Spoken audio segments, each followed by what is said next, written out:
So in this video, I'm out on a bit of a rainy day in Wellington to talk to you about Wellington's basement rocks and indeed the basement rocks of a lot of New Zealand, which is Greywackes. So as you can see here, we have a outcrop of Greywacke on this little kind of mountain path in Wellington, and so we can have a look at this Greywacke and we can kind of see some of its features. So just straight off the bat, we can see that it's filled with cracks and it's all, you know, messed up and cracked up. I can even like take bits off it like this.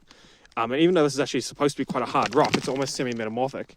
You can see I can just destroy it myself, and look, it's got little bugs in it and stuff. You know, it's very fractured and it's very oxidized. You know, we can see here, you know, it's called Greywacke. I can literally peel off pieces of it, and you can see it's all, you know, weathered down like this.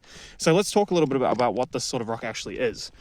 So this is a very hard sedimentary rock that's formed via turbidity currents in the ocean. So we get granites being eroded off, you know, baoliths or protoliths, sorry, in you know, mountains, these Australian mountains, we believe, and they get eroded and they fall onto, you know, rivers take them down to the sea floor, these sediments, and then they get, you know, deposited onto the, you know, the oceanic shelf, sorry, the continental shelf, and then turbidity currents, which are these big underwater landslides, deposit them onto the ocean floor itself.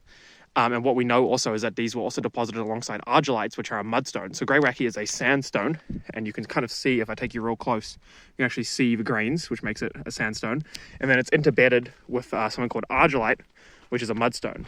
However, here, because this is a big outcrop of just Greywacke, you can't see the interbedded argillite because this bed must be too big.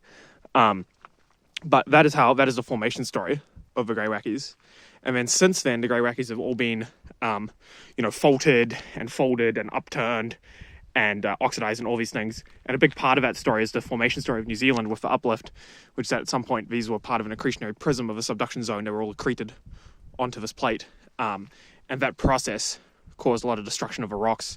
And because they're also they've been, you know, above the surface for a while, the above the surface Greywackes are like this, like I've been showing you. You know, they're all very easy to break and destroy. And the other thing as well is you'll notice that there's kind of what looks like mud on the inside here. That's clay from the Greywacke being chemically weathered.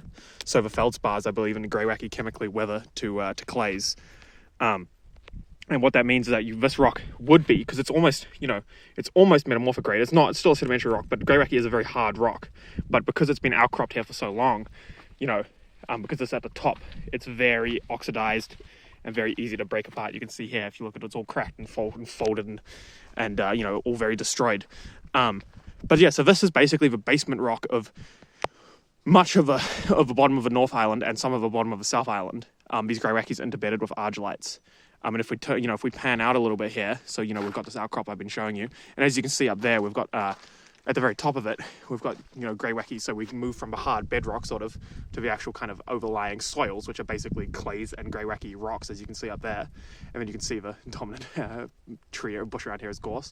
But if I take you out and I show you the other side here, you can see the kind of setting we're in. We're in these sort of low mountain ranges that surround Wellington that are all formed from this Greywacke around here. So, and if we look at the path I'm on as well, you can see it's the same Greywacke. And if we come over here, and we take some of this stuff, this aggregate that's actually been put here for the path, we can see this is an unoxidized Greywacke. And you see how it's a much grayer color?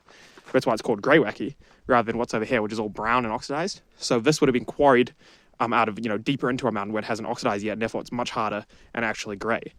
So yeah, I hope you enjoyed this video on the Wellington basement Greywackes, and yeah, have yourself a great day.